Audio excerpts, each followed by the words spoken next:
भिवानी जिले के ढाणी लक्ष्मण गांव की 19 वर्षीय महिला मनीषा के हत्यारों का 3 दिन बाद भी लोहारू पुलिस कोई सुराग नहीं निकाल पाई। पूरे भिवानी जिले में इस हत्याकांड से सनसनी फैली हुई है। क्या कहानी है आपको बताएंगे, वीडियो में अंत तक आप हमारे साथ बने रहिए।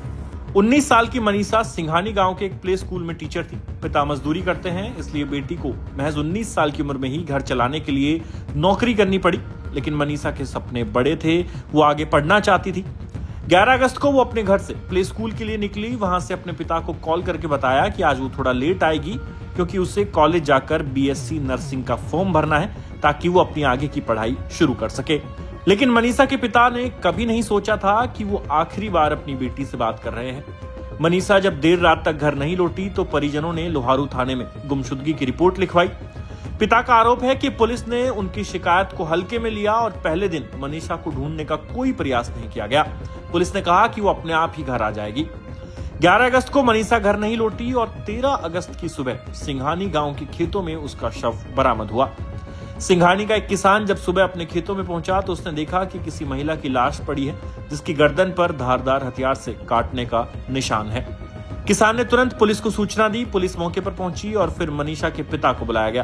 पिता ने लाश की पहचान कर ली। अब ये कंफर्म हो गया था कि वो डेड बॉडी मनीषा की है और गर्दन पर चोट का निशान बता रहा था कि उसकी हत्या गला काट कर की गई है। मनीषा के पिता ने पुलिस को ये भी बताया कि मनीषा जिस कॉलेज में बीएससी नर्सिंग का फॉर्म लेने गई थी और वापस नहीं लौटी तो पिता उस कॉलेज में भी पता करने गया था, लेकिन वहां नशे में धुत 3 युवक मिले जिन्होंने लड़की के बाप को कॉलेज में घुसने नहीं दिया और कह दिया कि यहाँ कोई नहीं आया। 11 अगस्त को गुमशुदगी, 13 को मर्डर और आज यानी 16 तारीख हो चुकी है। 5 दिन बीत जाने के बाद भी लोहारू पुलिस के हाथ इस मामले में खाली है। परिवार पोस्टमार्टम के बाद शव लेने से इनकार कर चुका है। आज स्थानीय कांग्रेस विधायक राजबीर फरटिया और कांग्रेस नेता अनिरुद्ध चौधरी ने भी परिवार को समर्थन दिया और प्रशासन पर इस पूरे मामले में लापरवाही बरतने का आरोप लगाया। एक दिन पहले हॉस्पिटल के बाहर मनीषा के परिजन जुटे थे। उन्हें समझाने के लिए सांसद धर्मवीर सिंह और भिवानी के एसपी भी मौके पर पहुंचे, लेकिन बात नहीं बनी। स्थिति यह है कि 19 साल की एक लड़की की निर्मम हत्या हो गई है। 6 दिन बाद भी हत्यारों का कोई सुराग नहीं लग पाया है। परिवार लोहारू थाने के पुलिस कर्मियों पर ढिलाई बरतने का आरोप लगा रहा है और हत्यारों की गिरफ्तारी न होने तक अंतिम संस्कार नहीं करने की जिद पर अड़ा है। इस हत्याकांड ने पूरे भिवानी जिले को हिलाकर रख दिया। हर कोई हैरान है कि एक गरीब बाप की बेटी, होनहार बेटी जो नौकरी के साथ साथ अपनी पढ़ाई करना चाहती थी, आखिर उसकी किसी से ऐसी क्या दुश्मनी हो सकती है कि उसे ऐसी निर्मम मौत दी जाए। अंत में आप सुनिए कि मनीषा के चाचा क्या कह रहे हैं और इस पूरे मामले पर अपनी राय हमें कमेंट बॉक्स में लिखकर जरूर बताएं। मनीषा जो मेरी भांजी थी ढाणी लक्ष्मण से, वो किड्स प्ले स्कूल है सिंघानी के अंदर, वहाँ पार्ट टाइम जॉब करती थी।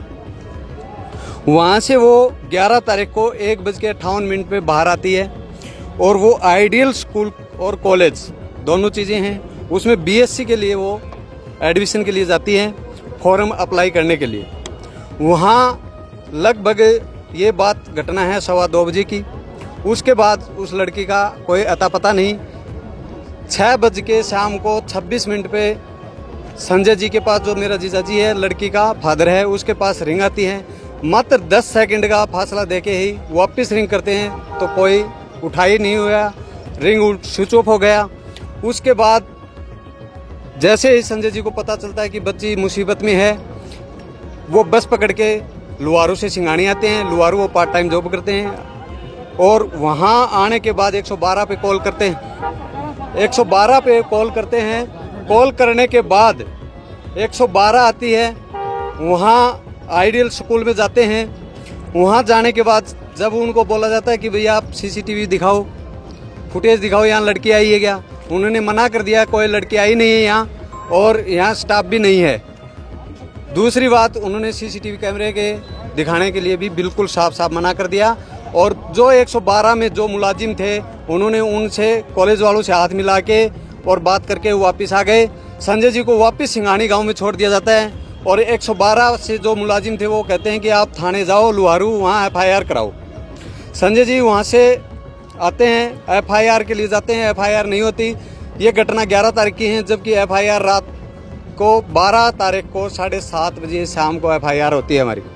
जब थाने जाते हैं तो वहाँ भी ऐसा ही व्यवहार होता है कि मैं शब्दों में शायद ही बयां कर सकूं। उन्होंने कहा कि आपकी लड़की कहीं पिकनिक मनाने गई होगी, किसी के साथ गई होगी, जबकि हमारी जो भांजी है वो पूरे गांव में और सब में ऐसी शरीफ लड़की थी, कोई ऐसा नहीं था। उसके बावजूद हमने वहाँ फ़ोन वगैरह करा के वो FIR लास्ट में लॉन्च करवाई। उसके बाद ASI शकुंतला जो कि आइडियल स्कूल में आती है, उसको भी वो स्कूल वाले मना कर देते हैं कि हम नहीं दिखाएंगे, आप जा सकते हो। 13 तारीख को प्रिंसिपल साहब आएंगे 11 बजे, उस टाइम हम आपको फुटेज दिखा देंगे। उसके बाद जितने भी फुटेज थे वहाँ कैमरे थे, उनसे सबसे छेड़छाड़ खाने की गई है। 12 तारीख की ये घटना घटने के बाद 13 को सुबह शकुंतला मैडम का ही फोन आता है कि सिंगाड़ी में एक डेड बॉडी मिली है। जब हम वहाँ जाके देखते हैं तो चेहरा जला हुआ था, कुछ भी नहीं था। ऐसी बुरी तरह से निंदनीय घटना थी और वहाँ डेड बॉडी की हमने शिनाख्त की। उसके बाद पूरा प्रशासन आता है, लुहारू का SDM भी आता है, डिप्टी भी आते हैं। उन्होंने आश्वासन दिया था कि 24 घंटे के अंदर हम मुजरिमों को गिरफ्तार करेंगे। तो अभी तक कोई भी गिरफ्तारी नहीं हुई है, नहीं कोई, सिर्फ आश्वासन दिया जा रहा है। और पुलिस क्या कर रही है क्या नहीं, अभी तक हमें कुछ नहीं बताया गया। प्रशासन कोऑपरेट नहीं कर रही। कोऑपरेट करती समय पर तो अगर समय पर पुलिस कोऑपरेट करती तो मैं दावे के साथ कहता हूँ मनीषा आज हमारे बीच में होती और उन दरिंदों को पकड़ा जाता। तो SP साहब आए, क्या आश्वासन मिला, क्या SP साहब ये बोल के गए कि हम कार्रवाई कर रहे हैं, लेकिन कार्रवाई कहाँ तक है और इसके अलावा कुछ नहीं किया। तो क्या जो SHO है उनकी जांच से संतुष्ट हैं या किसी और अधिकारी को चाहते हैं? अधिकारी को दी हुई हैं और हम तो संतुष्ट उसी टाइम होंगे जब हमारे सामने मुलजिम पेश होंगे, तब तक कोई संतुष्टि नहीं है। और हमारी मांग यही है 112 का जो भी जाब्ता उस टाइम था उसको सस्पेंड किया जाए, लुहारू थाने को सस्पेंड किया जाए और जो भी मुलजिम है उनको जल्द से जल्द गिरफ्तार किया जाए, तब हम अंतिम संस्कार करेंगे हमारी बच्ची का, तब तक नहीं करेंगे। धन्यवाद। आपका इस पूरे घटनाक्रम को लेकर क्या कहना है, हमें कमेंट सेक्शन में लिख के जरूर बताएं। और इसी तरह की तमाम खबरें प्रदेश हरियाणा को लेकर देखने के लिए आप बने रहिए हमारे चैनल विजन हरियाणा न्यूज के साथ।